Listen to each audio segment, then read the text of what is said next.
지난 시간에는 다이얼로그 플로우에서 계정을 만들고 간단히 기본 인텐트를 테스트해보는 방법을 알아보았습니다.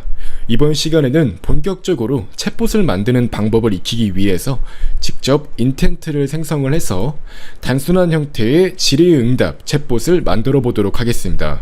이렇게 새롭게 어떠한 하나의 프로젝트가 만들어지게 되면 기본적으로 디폴트 웰컴 인텐트가 생성이 됩니다.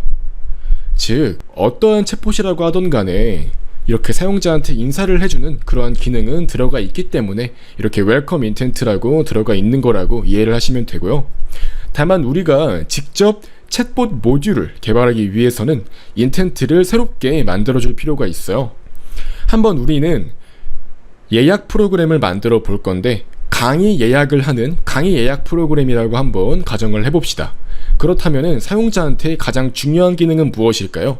바로 강의를 예약하는 기능이겠죠. 즉 사용자의 어떠한 의도가 담긴 거잖아요. 강의를 예약하겠다 라는 의도가 담긴 거니까 그 의도 자체를 인텐트로 만들어 주셔야 됩니다. 이렇게 플러스 버튼을 눌러서 인텐트를 하나 생성해 줄 수 있는데요.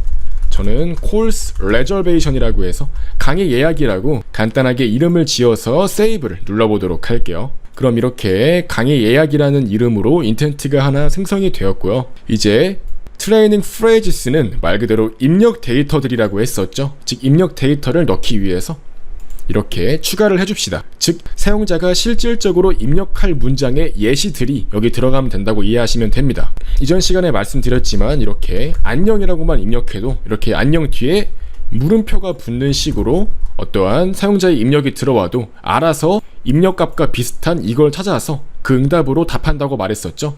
즉 말 그대로 여기 있는 내용 그대로가 다 사용자의 입력이 되는 게 아니라 여기 있는 내용을 토대로 학습을 시켜서 사용자의 입력값을 그에 맞는 값으로 매칭을 해서 발견한 뒤에 그에 적절한 답을 하는 식으로 다이얼로그 플로우가 동작한다고 말씀을 드렸었죠. 우린 편하게 사용자가 입력할 예시 문장만 넣어주면 되는 거예요. 많은 데이터를 넣어준다고 하더라도 자동으로 이 다이얼로그 플로우가 문장을 학습해서 우리가 정확히 입력한 값이 아니라고 하더라도 사용자의 의도를 적절히 파악한다는 거죠. 한번 저는 이것저것 사용자가 강의 예약을 하고자 할 때 하는 말들의 예시를 몇 개 넣어 볼게요.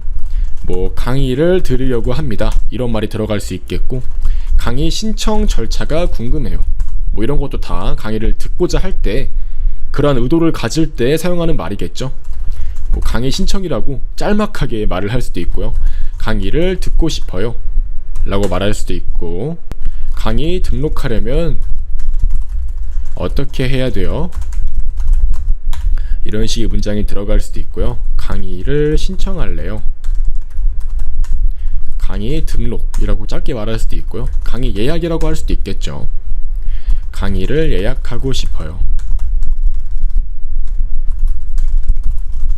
이런 식으로 갖가지 사용자가 강의를 예약하고자 하는 어떠한 의도를 가질 때, 즉 인텐트를 가질 때 사용할 수 있는 말들을 여기다가 넣어주면 돼요.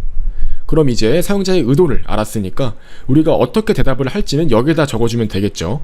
따라서 바로 이렇게 레스폰시스에다가 add response를 눌러서 챗봇이 답하고자 하는 그러한 내용을 적어줄 수 있도록 합니다.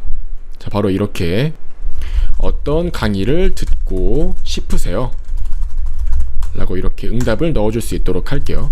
듣고 싶은 강의 이름을 말씀해 주세요. 이런 식으로 넣어서 적절한 응답을 할 수 있도록 만들어 주겠습니다. 이제 이렇게 만든 다음에 세이브를 눌러서 적용해 줄 수 있도록 할게요. 그럼 바로 여기다가 강의 신청할래 라고 한번 반말로 말해 볼게요. 그랬더니 이렇게 사용자의 의도를 적절히 파악해서 다이얼로그 플로우로 만든 챗봇이 어떤 강의를 듣고 싶으세요? 라고 답한 거를 확인할 수 있죠. 즉 이렇게 테스트를 해보시면요, 챗봇이 알아서 사용자의 의도를 파악하고 단순한 형태의 질의응답 챗봇 형태로 만들어진 것을 확인할 수 있습니다. 이번 시간엔 이렇게 직접 인텐트를 만들어 보고 그에 맞는 입력값과 출력값을 넣어서 단순한 형태의 질의응답이 가능한 챗봇을 만들어 보는 시간을 가져보았습니다. 사실 여기까지 따라오신 분들은 그래서 이렇게 챗봇을 만든 다음에 실제로 어떻게 웹사이트에 적용하고 활용할 수 있는데 하고 궁금할 수가 있는데요. 실제로 카카오톡 챗봇 등과 연동하는 방법도 다 알려드릴 거니까 조금만 기다리시고 천천히 따라오시면 됩니다.